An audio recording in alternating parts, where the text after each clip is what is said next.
അല്ല തേങ്ങാസൂരം പ്രത്യേകത തേങ്ങ മനസ്സിലാക്കുന്ന കഴിവ്. തേങ്ങ മനസ്സിലായപ്പോ സുധി അപ്പൊ തന്നെ ഒളിച്ച് ഓടി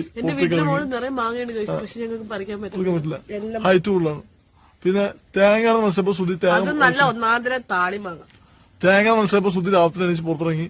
അപ്പൊ നമ്മൾ തേങ്ങ കുറച്ചാണ്ടി പോവാണ്. പോയി നോക്കാം എവിടെ വീണെന്ന് അറിയില്ല. പോയി നോക്കണം. ഇതും ഞാനും മന്ദം പറമ്പിലേക്ക് ഇറങ്ങിയിരിക്കുകയാണ്. ഇതേ ഗൈസ് തേങ്ങ വീണിട്ടുണ്ട്. തേങ്ങ എടുക്കണം. തേങ്ങപ്പ് എടുക്കണം. കൂടാതെ ഒരു ചക്ക വീഴ്ത്തണം. അതിനുള്ള ശ്രമത്തില സുധി. രാത്രിയൊക്കെ മഴ പെയ്ത് മരം ഫുൾ നനഞ്ഞിട്ടുണ്ട്. കയറാൻ പറ്റില്ല. അതുകൊണ്ട് സുധി തോട്ടി വെച്ച് എടുക്കാനുള്ള പ്ലാനിലാണ്. കത്തിക്ക് മൂർച്ച വീഴുന്നില്ല. ഇരുപത്തേഴ് അതേ സുധി ചക്ക വീഴ്ത്തി ഗൈസ്. ഓ സുധിയുടെ മുഖത്ത് സന്തോഷമുണ്ട് ഗൈസ്. ഒരു ചക്ക, ഒരു തേങ്ങ, മാങ്ങ മാത്രമേ കുറവുള്ളൂ. അതുകൊണ്ട് എന്റെ പൊളിച്ചേനെ. ആരും കൊതിയൊക്കെ സുധി തുപ്പിയിട്ടുണ്ട്. ഇതാണ് ഗൈസ് ചക്ക. ചക്കയ്ക്ക് ചോള കുറവാണ്. അപ്പാട് 2, 3, 4, 5, 6 ഒരു സൈഡിൽ 6 ചെറിയ ചോളയുള്ളൂ. ഈ സൈഡിൽ 6 ചോളയുള്ളൂ.